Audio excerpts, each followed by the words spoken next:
Okay, boys and girls, I'm going to demonstrate how you can make your own rain stick.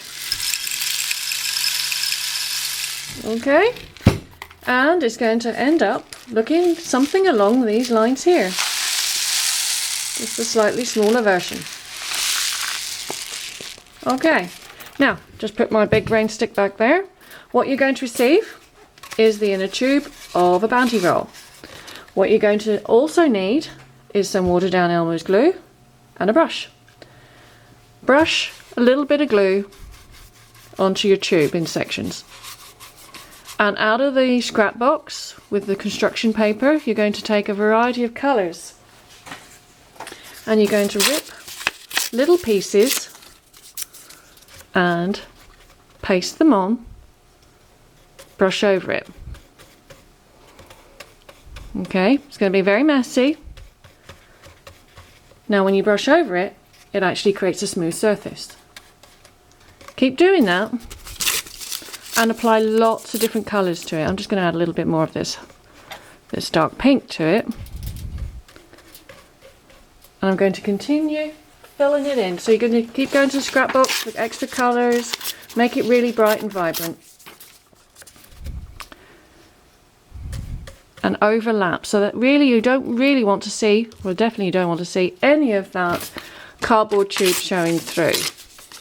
You want the whole tube covered.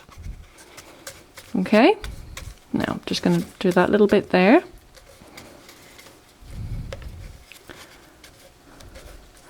Now, as well as construction paper scraps that you're using, there I've got that nice and smooth now, set that to the side. You also will get on your table little tiny squares of tissue paper, and that adds this beautiful geometric design to it as well. So while it's still wet, you can actually paste on the little squares. You see what's happening there already? And continue that. So if you find that you've got little areas that are still poking through of the tube, this is a really easy fix, so that you can apply it like so. Okay, now you're going to continue that till the whole tube is completely covered.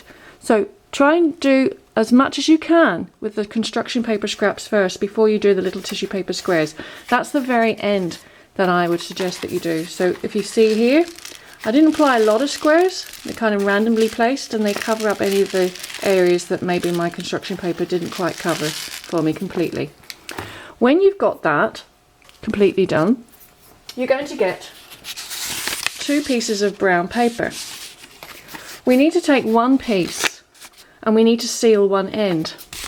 So I'm going to do it on this here while it's still wet. And I'm going to squish it like that. Okay, so I'm creating this little drum effect. And how we keep it on is we get a rubber band.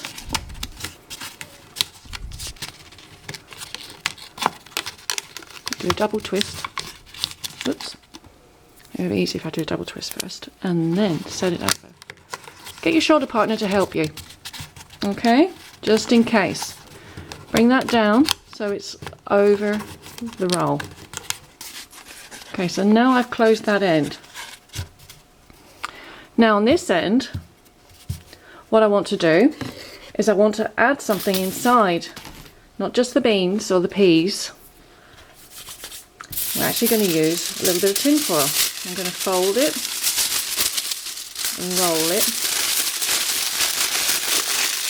make it into a long worm. Okay, and then around my fingers I'm just going to twist it, so I kind of make it into a spring. Now do you see there? I've made it into a spring. I'm also going to get a pipe cleaner and I'm going to do the same thing. I'm going to twist it around my fingers. If you find it's difficult to twist around your fingers, use a pencil and twist it around the pencil so you get that springy effect. And with both of them, put them side by side and I'm going to poke them in.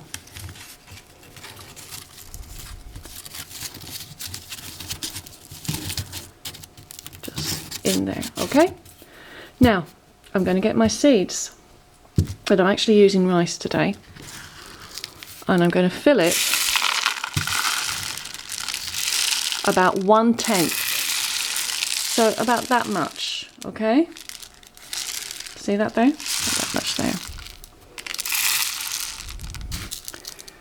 Now, I can put my hand over it and I can shake it just to make sure.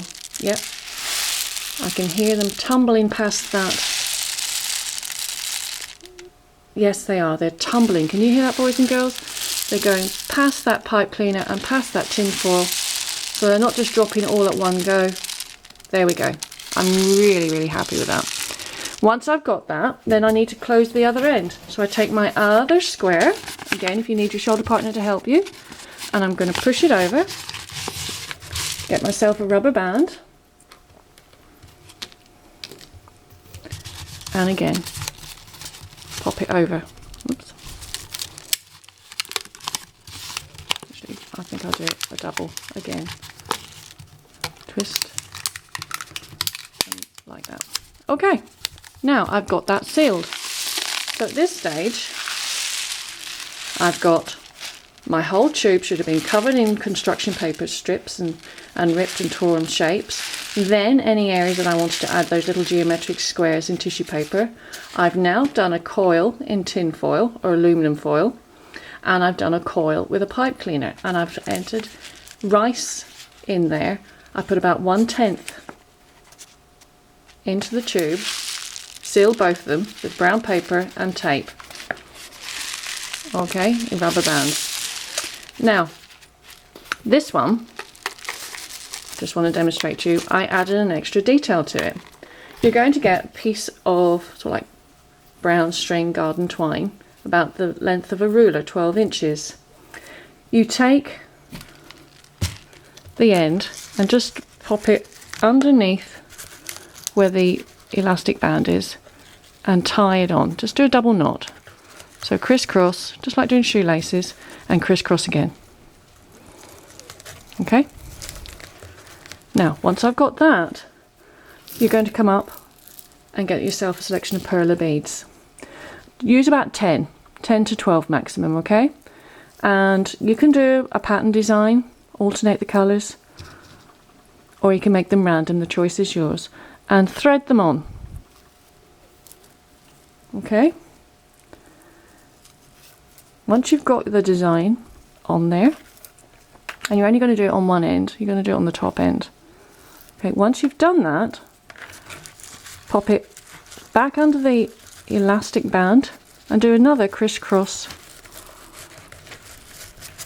tie and do it twice, okay? When you've done that, you end up with an additional detail and your very own rain stick. Okay, boys and girls, it's your turn. Let's go make some rain sticks. Let's go make some art.